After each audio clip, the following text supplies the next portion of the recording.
카이스트 김조환입니다. 저희는 지능형 스마트 융합기기 적용, 무인기 개발 현황 및 발전 방향으로 되어 있는데요. 제가 사실 무인기 쪽은 잘 모르는데 그 로봇 쪽에서 지능형 로봇에서 개발된 연구를 소개해드리면 이쪽 무인기 쪽 분야 연구진들이 큰 활용할 수 있지 않는가, 도움이 되는 분야가 뭔가를 소개해달라고 해서 정리해 보았습니다. 이건 사실 조영선 대표께서 준비해 주신 자료인데요. 제가 좀 재배치했지만, 그래서 구글의 생각은 이 무인기를 이용해서 이 무인기에서 안전성 확보와 자율 비행, 그다음에 생태계 구축 이렇게 되어 있습니다. 그래서 이 생태계라 하자면 여기 모이신 분들의 각종 연구 분야가 생태계가 되겠지만, 저는 이 그림을 보는 순간 뭔가 좀 영감이 생겨서 이 트래킹에서 딜리버리 서비스, 내비게이션 서비스, 오토파일럿, 서베일런스 등에 대한, 게다가 포토, 비디오까지 이러한 서비스를 제공하는 그러한 생태계, 이거를 어떻게 꾸밀 것인가, 그런 생각을 좀 해봤습니다. 그래서 마침 제가 최근에 연구하고 있는 바로 요거를 소개해 드리도록 하겠습니다. 그 IS 기반 무인기 이랬는데요. 일단 방금 전에 보셨던 그러한 그 생태계가 바로 여기에 나와 있죠. 에이전트 스토어라고 정했습니다. 에이전트 스토어. 보니까 아까 발표하신 거 보니까 Ready to Fly라는 앱이 개발되어 있다라고 말씀하셨는데, 저는 그러한 앱을 에이전트 개념으로 해석을 했습니다. 그래서 방금 전에 보셨던 구글의 소프트웨어 등등을 알고리즘 등을 이렇게 에이전트화해서 앱 스토어처럼 에이전트 스토어에 관리해 놓으면, 물론 이러한 에이전트 스토어에 각 에이전트들은 음성 인식에서부터 시선 추적, 의사 결정, 다양한 에이전트들을 마련해 놓을 수 있겠죠. 그래서 이러한 조그마한 에이전트들을 이 사용자가 이와 같이 인텔리전스 슈퍼 에이전트를 지능 통합 에이전트가 되겠는데요. 자기 서비스에 따라서 응용 에이전트들을 내려받아 놓으면, 이제 우리가 스마트폰에서 다운받듯이 에이전트들을 일로 다운받아 놓으면 이 에이전트 매니저가 이 서비스를 잘 수행해주는 그러한 기능의 인텔리전스 슈퍼 에이전트가 되겠습니다. 그래서 이것은 지금 무인기에서 여러 분야에서 그 제어기라든가 다양한 기능들을 프로그램화하고 있는데, 그것을 다양한 분야에서 여러분들이 또는 일반인들도 쉽게 갖다 쓸 수 있는 그러한 에이전트 스토어가 필요하겠구나라는 것을 생각했습니다. 아까 구글에서 봤던 그러한 어프로치가 그냥 그 화면만 좀 보고 우리가 필요한 건 이거겠구나. 다양한 에이전트들을 개발해 놔서 다양한 사람들이 갖다 쓸 수 있게끔, 물론 여하튼 스마트 디바이스뿐만이 아니라 로봇이나 로바리 헤드나 TV나 스마트워치나 무인기나 이러한 그 디바이스들하고 인터랙션 할 수 있는 이러한 장비들을 쉽게 갖다 쓸 수 있는 그러한 ISA를 구현하면 좋겠다라는 생각을 했습니다. 구글이 생각을 하면 여기까지는 아닌 것 같은데요. 저는 아까 스마트 앱 그 얘기하면서 바로 이렇게 되는 겁니다. 그 사용자는 이같이 자기가 필요한 에이전트들을 내려받으면 거기에 따라서 이 에이전트 매니저가 관리할 것이고, 이같이 서비스가 들어오면 거기에 따라서 여하튼 지능 운영 아키텍처, iOS는 스티브 잡스가 했는데요. IOA는 Intelligence Operating Architecture라고 제가 제안한 방안, 지능 운영 아키텍처가 되겠는데요. 그래서 여기서는 이제 이 생각 메커니즘을 통해서 이 서비스에 맞는 서비스를 제공해주는, 즉 이게 이제 무인기가 되겠죠. 무인기에게 어디를 돌아서 어떻게 해라 라고 음성으로 명령을 주면 거기에 따라서 이 무인기가 서비스를 제공해주는, 요청한 작업을 하는 뭐 그런 개념이 되겠습니다. 그래서 조금 더 이해를 돕기 위해서 한 장 더 마련했습니다. 이와 같이 이 에이전트 스토어가 있습니다. 그러니까 각 지금 기업이나 연구소에서 소프트웨어들을 많이 개발하실 터인데 그것을 에이전트화해서 즉 앱으로 해서 여기에다 올려놓으시면은 사용자들은 자기가 필요한 지금 이 문제는 로봇에 적용된 거라서 무인기하고는 좀 다르긴 하지만 뭐 같은 개념이 적용되리라 생각합니다. 다만 이 에이전트들은 저희가 제안한 유드림이라는 소프트웨어 개발 플랫폼에 맞춰서 개발만 해주시면 그리고 여기다가 올려놓아 주시면 사용자들은 쉽게 자기가 필요로 하는 이와 같은 예를 들면 행동인식, 감정인식, 행동대적, 뭐 관심맵, 상황인식 등등에 필요한 그 소프트웨어들을 내려받아서 이러한 지능운영 아키텍처에서는 필요한 서비스를 추론하고 선정해서 실제 서비스 에이전트에서 이와 같이 구현이 서비스가 제공이 되는 이러한 구조가 되겠습니다. 근데 제가 아까 들어보니까 이 같은 소프트웨어 개발 플랫폼이 이러한 무인기 쪽에서도 필요하겠다라고 사무관님이 아까 발표해 주셨는데요. 그러한 개념에서 우리가 이 같은 유드림 플랫폼을 쓰면은 누구나 쉽게 개발할 수 있고 그 다음에 이 안에서 우리가 사용자가 일반인들의 개발자들도 갖다 쓸 수 있는 그러한 개념이 되겠습니다. 그래서 구글이 아까 보여줬던 그러한 그림이 오늘 발표 자료에는 제가 사실은 준비했는데 항우연 측에서 이거 뭐 별 상관없나 보다 지웠던 것 같아요. 제가 다시 넣어 갖고 왔습니다. 이와 같은 과정을 통해서 음성, 웨어러블, 시선 제어 등에 대한 에이전트 작동이 되면 거기에 따라서 띵킹 메커니즘이 작용이 돼서 적절한 서비스가 선정이 된다. 이런 것이 되겠습니다. 그 다음 이야기는 이거는 작업진흥이 되겠습니다. 저희가 산자부에서 진행 중인 과제가 되겠는데요. 사실 이 작업진흥은 이제 로봇이 작업할 수 있는 그러한 것에 대한 지능화에 대한 것이 되겠는데 이게 아무래도 또 무인기하고도 뭐 비슷하게 적용이 될 것 같습니다. 그렇죠?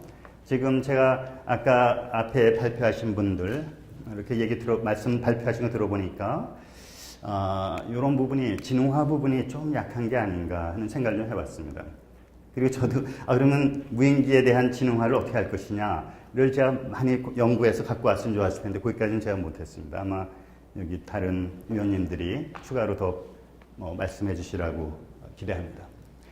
그래서 작업진흥이라는 것은 이와 같이 먼저 상황을 인식해야 됩니다. 상황을 인식해서 즉 물체도 인식하고 행동도 인식해서 이것은 이제 이 그림은 사람이 어떻게 하나를 보고 learning from demonstration 하는 걸 보고 시연에 의한 학습 그죠? 그래서 로봇이 이 사람이 어떻게 하나 잘 보고 이제 행동하기 위해서도 활용이 되고 이 상황에서 어떤 일을 해야 될 것인가 라는 것을 결정할 때도 이러한 퍼셉션이 필요합니다. 그래서 물론 주변 환경 인식도 필요하고 작업을 하기 위해서는 물체를 적절한 손잡이에 잡아야 되는 그러한 디시전 메이킹도 해야 되는 그러한 퍼셉션 파트가 되면 이러한 지능에서 사실 제일 중요한 것 중에 하나는 그러면 그러한 배웠던 지식들을 어디에 축적해 놓느냐, 스토어링 하느냐. 그래서 지식체계를 어떻게 만드느냐가 사실 큰 관건입니다. 지식체계. 아무리 무인기가 많이 정보를 배워왔다 하더라도, 날르는 법 배우고 했다 하더라도, 그걸 잘 축적을 해놔야 되기 때문에, 그렇지 않으면 매 순간 사용자가 프로그래밍을 다시 한다든지, 작업을 다시 해준다든지 해야 되는데, 저희가 제시한 것은 이와 같이 요새 딥러닝이 많이 이야기되고 있는데, 저희는 딥ART 기반으로 해서 통합 메모리를 설계했습니다. 그래서 이 사람이 이렇게 작업을 하면 그 작업 순서대로 다 기억해낼 수 있는 그리고 이러한 상황이 되면 다시 기억해서 작업을 할 수 있는 그래서 에피소딕 메모리라고 그러는데요. 에피소딕 메모리 또는 hierarchical temporal 메모리를 써서 시공간 정보를 기억할 수 있는 HTM 메모리 설계 그 다음에 듀얼 메모리 ART 기반 의미 기억 설계 즉 지식 체계에는 롱텀 메모리가 있습니다. 그 장기 기억이 있는데 장기 기억에는 에피소딩 메모리, 즉 일화 기억. 그때 무슨 일이 있었지? 라는 에피소드를 기억하는 에피소딩 메모리. 그 다음에 이게 뭔지를 알아야 되지 않습니까? 이게 의미 기억, 의미 기억. 저희는 이제 이러한 의미 기억을 일화 기억하고 통합한 형태로 개발해 놓았습니다. 그 다음에 저는 뭐 쉽게 이거를 쓰고 있는데 레이저 포인터를 이와 같이 잘 찍어서 쓰고 있는데 어떻게 쓰는지를 알아야 되는 절차 기억, procedural memory. 이와 같은 롱텀 메모리. 비행기가 날면 자기가 어디를 어떻게 날아야 되는지를 매번 계산하는 게 아니라 여기에 절차 기억에 기억을 해놓으면 그 상황이 되면 자기가 알아서 날아가는 것이 되겠죠. 물론 이제 GPS 써서 하고 뭐 여러 가지 방법론을 기존에서 여기서 쓰고 있으라 생각하지만 이러한 절차 기억을 활용할 수 있다라는 것이고요. 자, 이와 같은 기억이 잘 되어 있으면 그거를 적절하게 추론해서 갖다 써야 됩니다. 갖다 써야 되기 때문에 거기에 따른 사람의 thinking mechanism을 모사한 confabulation 기반 하이브리드 행동 계획기를 통해서 내가 어떤 순서로 어떻게 작업을 해야 되겠구나라는 것을 결정하게 됩니다. 여기 또 다른 방법으로는 PDDL 기반으로 하는 행동 계획기도 활용할 수 있겠습니다. 그 다음에 이것이 지금 스마트 기기 융합이기 때문에 여기서 음식 인식, 스마트폰으로 명령을 주면 거기에 따라서 로봇이 알아듣고 작업을 하는 뭐 그러한 것까지를 담고 있습니다. 그래서 먼저 제가 말씀드린 그 IOA라는 것은 이와 같이 perception 파트에서 이와 같이 memory 파트, 그다음에 reasoning 파트, 그다음에 어디를 봐야 되는지 시선 처리를 해야죠. 그냥 무조건 날아다니면은 정보를 놓치겠죠. 그래서 attention, gaze control, 시선 제어를 어디에다 두고 가야 되는가라는 attention. 그다음에 학습 모듈이 또한 매우 중요합니다. 그리고 문제 solving 할 수 있는 그러한 부분. 그다음에 context, 지금 어떤 상황인지를 알아야 되겠죠. 그래야지만 충돌도 피할 수 있고 뭐 여러 가지 일을 할 수 있을 것 같습니다. 그다음에 execution layer, 뭐 이런 식으로 여기에 기반해서 IOA에 기반해서 지능 운영 아키텍처에 따라서 저희가 연구하고 있는데요. 이것이 저희가 제안한 그 일화 기억이 되겠습니다. 일화 기억. 입력이 들어오면 어떠한 이벤트라는 것을 알고 그 이벤트의 시퀀스, 템포럴 시퀀스인 에피소드를 기억하고 그것뿐만 아니라 하루에 무슨 일이 일어났던지를 다 기억할 수 있고 순차적으로 하루뿐만 아니라 일주 단위 뿐만 아니라 1년 단위로도 모든 걸 다 기억할 수 있고 평생 활동했던 그러한 것도 다 기억할 수 있는 Deep ART를 저희가 제안했습니다.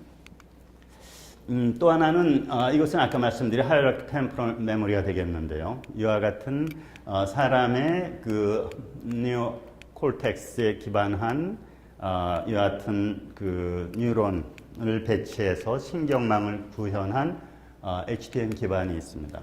요건 잘못 쓴 것 같으네요.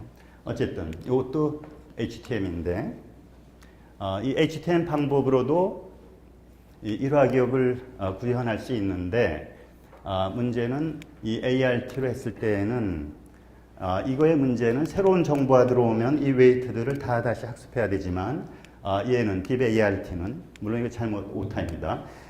Deep ART는 정보가 들어오면 기존에 학습된 거는 그냥 놔두고 새로운 정보를 계속 스토어링하는 그리고 적절한 상황이 되면 리트리벌, 기억해낼 수 있는 그리고 작업을 할 수 있는 그러한 메모리 소재가 되겠습니다. 그래서 HTM 기반으로 해서 저희가 그 작업 수행을 위한 아키텍처도 이와 같이 준비해 봤고요. 물론 여기에는 뭐 다양한 것이 있지만 시간 관계상 생략하고요. 자, 그 다음에 그렇죠. 의미 기억이 되겠습니다. 의미 기억, 에피소딩 메모리에서 어떠한 의미를 알아내는 그러한 과정의 메모리가 있고요. 그것을 하기 위해서 이와 같은 아키텍처를 저희가 뉴럴 모델, 메모리 모델을 제안했습니다. 그 다음에 이제 이것은 아까 말씀했던 그 프로시저, 어떤 경로를 기억을 해야 될 터인데 저희가 제안한 새로운 방법의 프로시저럴 메모리가 되겠습니다. 그래서 어떤 액션이 어떤 오브젝트에 대해서 행동이 일어나면 어떤 궤적을 하더라 이 사람이. 그래서 이거 한번 클릭해 보실래요? 클릭. 그래서 지금 이를테면 이미의 60개의 패스가 있는데 얘는 여기다가 00, 예를 들면 0001, 10 이런 정보를 주면 이러한 경우를 자기가 알아서 기억해서 날아다닐 수 있는 어떠한 액션이 어떠한 오브젝트에 대해서 일어났다라는 것을 정보를 기억해 놓으면 그 궤적이 그 패스가 그 트로젝터리가 제너레이션 되는.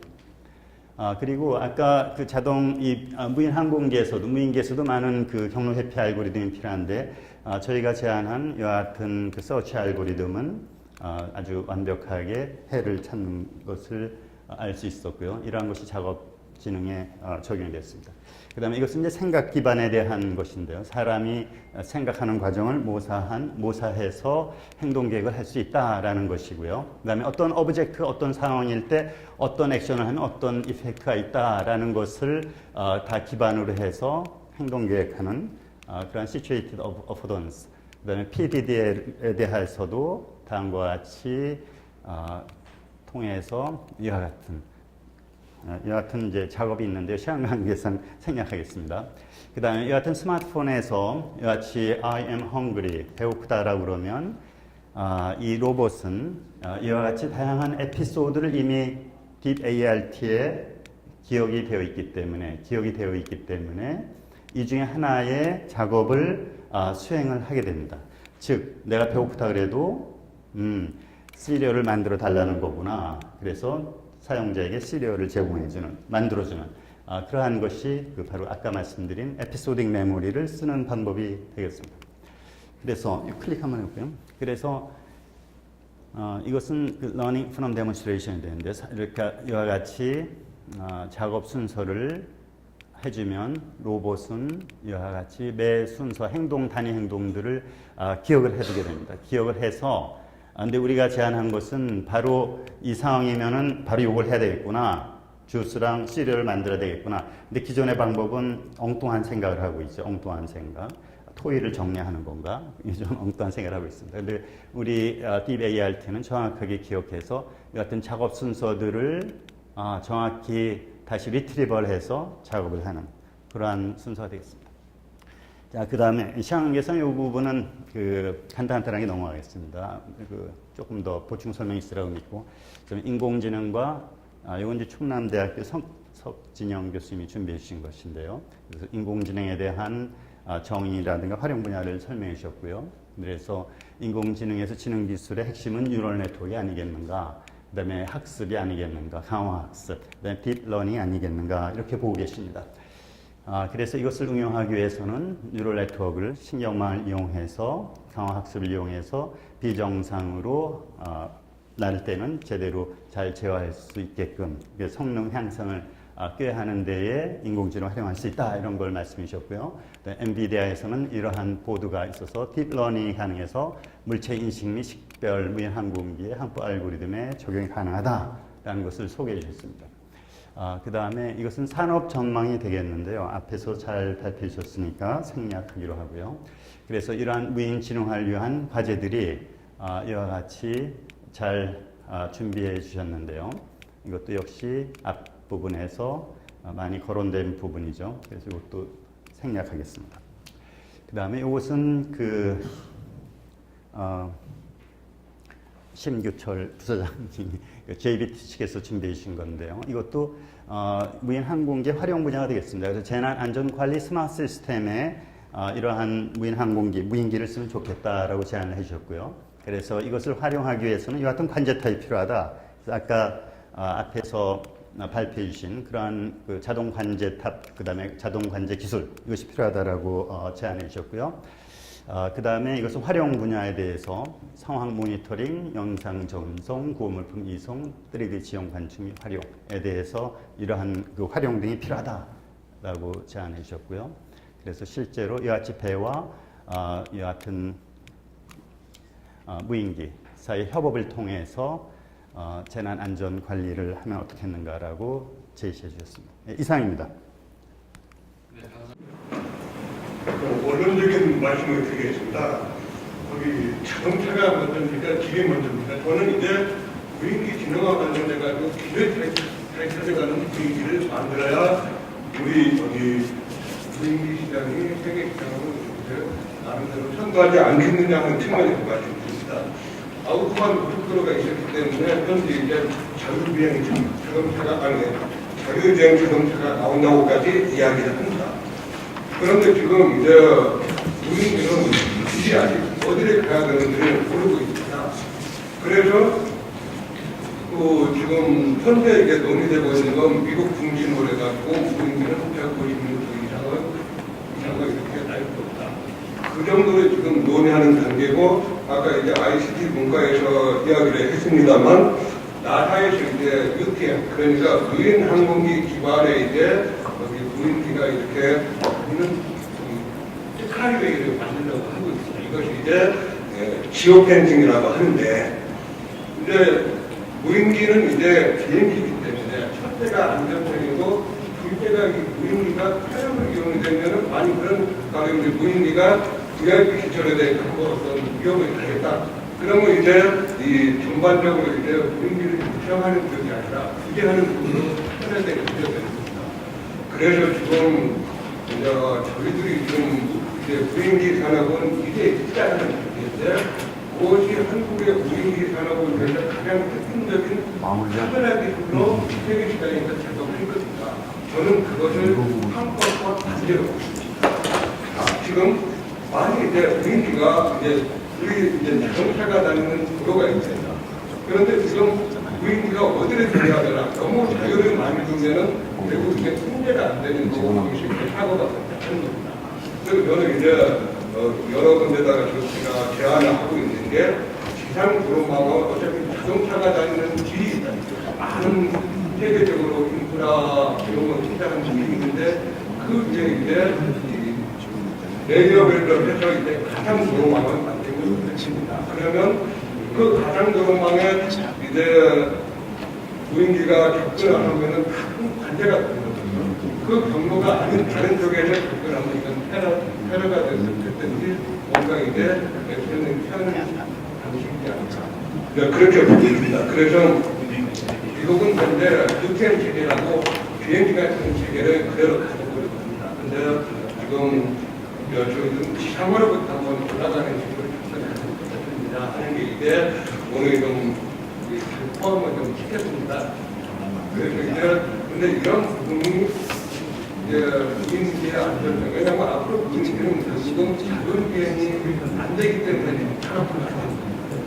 지금 다 공격 조정하는 건 이건 나옵니다. 그런데 여기서 공격 10km까지 뭐 작은 비행을 해가지고 여기서 이제 부탁해 주고 그래서 시작을 두 번째가 이제 보면 공장님께서도 말씀하셨습니다만 결국 무인기는 PAB나 PAB로 설계됩니다.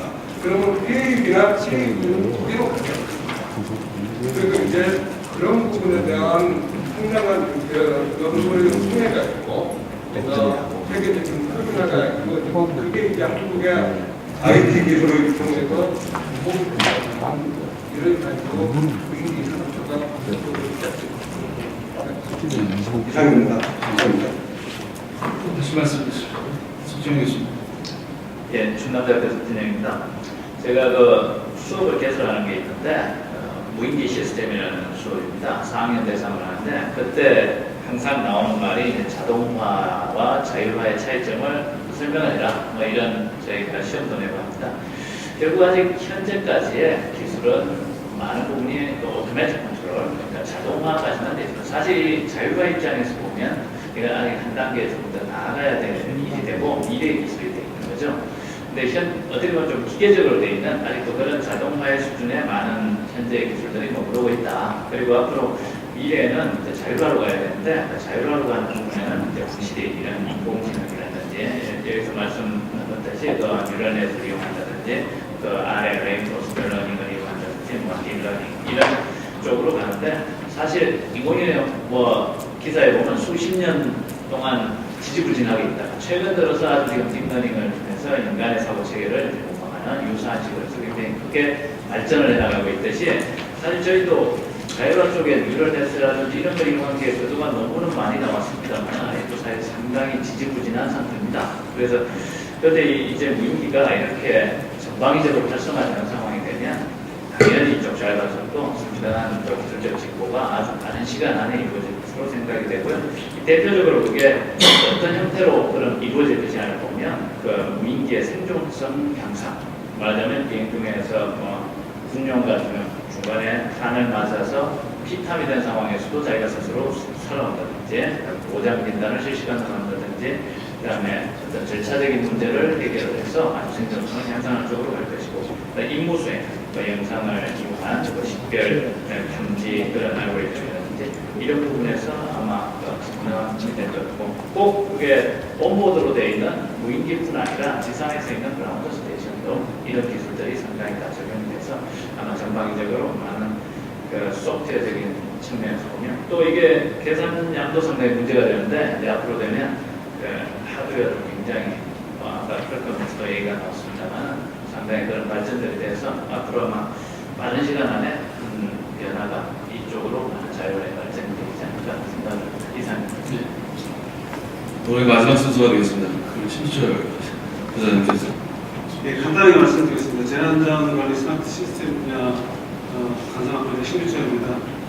저희가 무인기를 너무 간단하게 생각했던 것 같아요.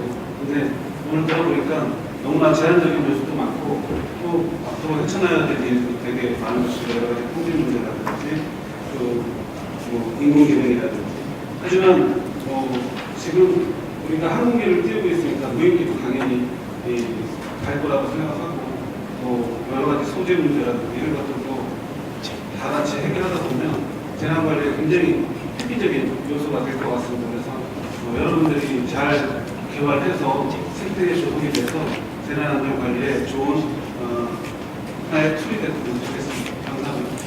감사합니다. 예, 오늘 이렇게 토론이 왜 종합 토론 시간이 있었는데 이미 많은 부분들이 말씀된 것 같고요.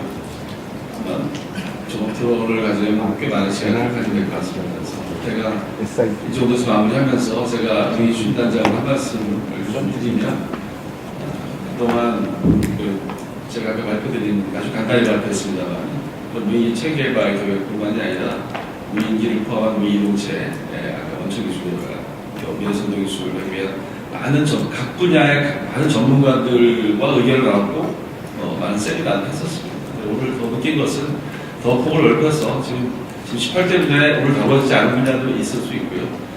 아까 제가 발표 때 말씀드린 것처럼 무인기라는 시스템이니까 전 분야가 다 관련이 될 겁니다. 그래서 이번에 특히나 무인동체 원천수 개발에 대한 저희들이 계획을 하고 예타 사업 이렇게 하면서는 더 폭을 넓혀서 전 분야의 많은 분들 오늘 또 새로 알게 된 분도 계시고 여러 분야가 있으니까 그런 많이 토의하고 반영해서 그래서 오늘은 좀 아쉽습니다. 다음번에 한번 아까 제가 건의드린 것처럼 정말 하루까지씩 잡아가지고 좋은 데 가서 한번 하는 방안도 있을 것 같고요. 그래서 그럼 제가 무인기 융합 클러스터 운영을 하고 있으니까 무인기 융합 클러스터의 행사로서 저희들이 추천드립니다. 도와주셔서 많은 말씀 해주셨으면 좋겠습니다.